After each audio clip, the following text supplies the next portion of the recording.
Comment avoir une voix plus douce à l'oral lorsque l'on va parler? Salut à toi, futur leader, bienvenue au sein de cette nouvelle vidéo. C'est William, je suis très content de te retrouver au sein de cette nouvelle vidéo, mon ami. Comme à mon habitude, le lundi, on se retrouve chez moi et dans cette vidéo, je vais donc t'expliquer comment avoir une voix plus douce.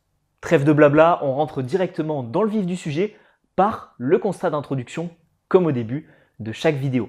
Alors j'ai mis l'ordinateur juste ici. Une voix plus douce, c'est quoi? Une voix plus douce, pour ceux qui se posent la question, c'est une voix qui est le contraire d'une voix plus puissante. Tu sais, j'avais réalisé une vidéo en extérieur, il me semble, j'avais d'ailleurs une chemise rouge bordeaux, qui était comment avoir une voix plus puissante. Je te donnais des conseils, notamment jouer sur le résonateur qu'il y a au niveau de la gorge, etc.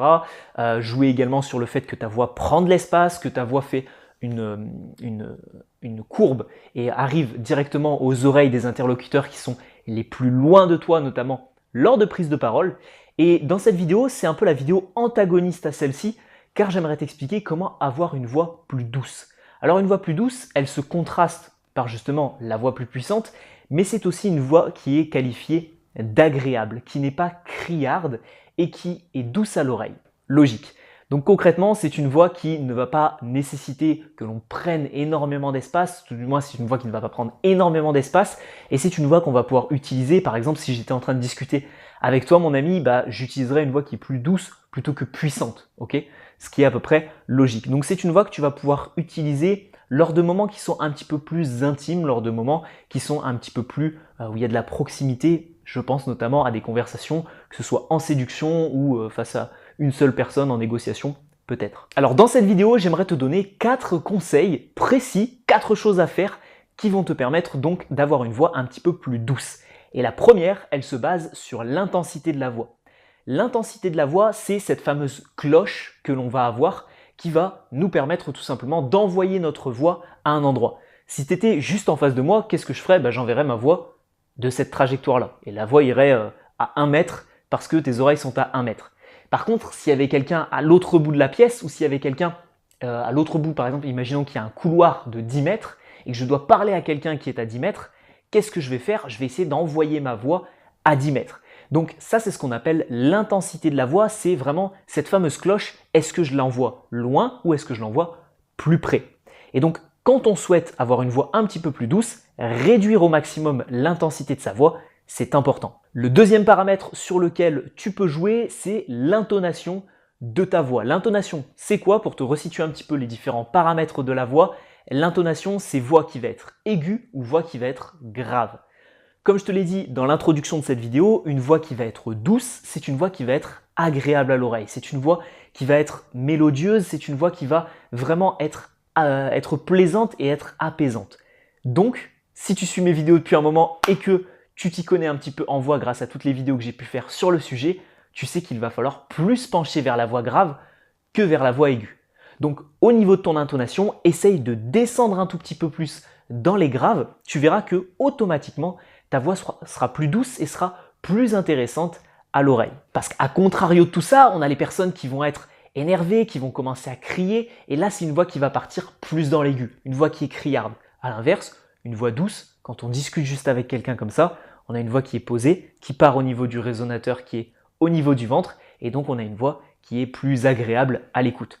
Donc le deuxième conseil, c'est de gérer l'intonation et de descendre un petit peu plus dans les graves. Troisième paramètre que tu peux utiliser, c'est le jeu des émotions. Tu sais, quand tu vas parler à quelqu'un, il y a des personnes qui vont te parler avec un timbre de voix monotone, avec un timbre de voix monocorde, et en fait, tout simplement, ils ne vont laisser paraître aucune émotion. Le problème de ça, c'est qu'une voix qui est monocorde, c'est qu'une voix qui ne fait pas transparaître d'émotion, c'est une voix qui n'est pas très plaisante à écouter. A contrario, plus tu vas mettre de l'émotion, plus tu vas jouer sur certaines syllabes, certaines voyelles, plus tout simplement ta voix sera beaucoup plus douce et beaucoup plus intéressante à écouter. Donc c'est le troisième conseil de cette vidéo, essaye de faire transparaître encore plus d'émotion dans tes propos, sois peut-être plus convaincu par ce que tu dis et je sais pas, par exemple, admettons que tu racontes que tu t'es ouvert le bras en deux. Oh, je me suis ouvert le bras en deux. Le suis, il est vraiment, c'est pas je me suis ouvert le bras en deux, c'est je me suis ouvert le bras en deux. Tu vois ce que je veux dire? Donc vraiment laisser transparaître les émotions à travers tout simplement ton ressenti. Essaye vraiment de te mettre dans la peau du rôle que tu veux jouer grâce aux émotions que tu souhaites transmettre. Et enfin, quatrième et dernier conseil, et pas des moindres, c'est de se libérer d'une forme de crispation qu'on peut avoir.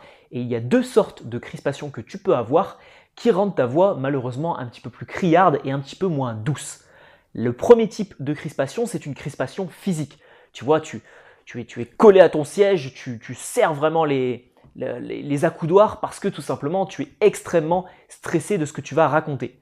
Malheureusement, cette crispation va entraîner le fait que ta voix va être grandement modifiée parce que ton corps a l'impression d'être dans une situation de danger et donc tu vas partir plus dans l'aigu, tu vas être plus tendu, ta voix ne va pas être libérée, ce ne sera pas optimal.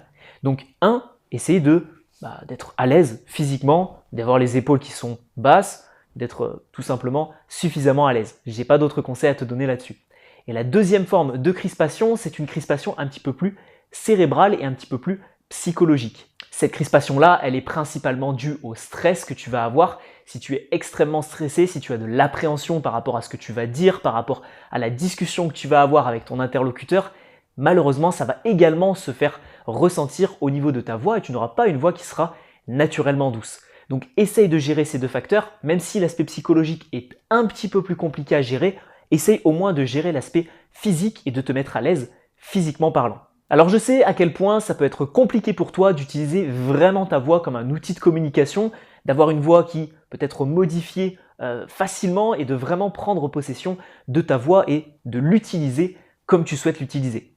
Et c'est pour ça que j'ai créé la formation Voice 2.0. Tu la retrouveras dans la description de cette vidéo. Tu pourras consulter l'ensemble du programme de cette formation qui fait plus de 3 heures et dans laquelle on voit un petit peu tous les aspects de la voix. Comment maîtriser sa voix, comment se libérer de sa voix, comment avoir une voix d'autorité, comment vraiment prendre en main sa voix tout simplement pour rythmer sa communication et tous les autres bénéfices du fait de prendre efficacement en main sa voix. Donc si ça t'intéresse et si tu souhaites aller encore plus loin dans l'utilisation de ta voix, dans la résolution de certains problèmes, bégaiement, tic de langage, élocution, diction, etc., je t'invite à regarder dans la description de cette vidéo sur le programme Voice 2.0. Je peux également t'aider à améliorer au sens un petit peu plus large ta communication sur l'aspect aisance relationnelle, communication, savoir convaincre à l'oral, comprendre les enjeux d'une prise de parole grâce à une formation gratuite cette fois-ci qui apparaîtra à l'écran. Cette formation de 1 heure sur la prise de parole, tu la retrouveras aussi forcément dans la description de cette vidéo et cette formation-ci, elle a pour but tout simplement de t'aider un petit peu plus à améliorer ta communication. Grâce à celle-ci, qui est suivie actuellement par plusieurs milliers de personnes, je crois qu'on a atteint les 6000 bientôt membres de cette formation, donc je vous en remercie infiniment les amis, eh bien tu vas pouvoir vraiment maîtriser un peu plus ta communication et devenir un meilleur orateur. Si ça t'intéresse, tu auras donc la miniature directement sur l'écran ou dans la description de cette vidéo. Tu n'as juste qu'à cliquer dessus, rentrer ton email et on se retrouve sur ta boîte mail pour ta première heure de formation avec moi. Sinon, eh bien, je te dis à bientôt pour une prochaine vidéo ou sur la formation Voice 2.0. C'était William, mon ami. Ciao, ciao.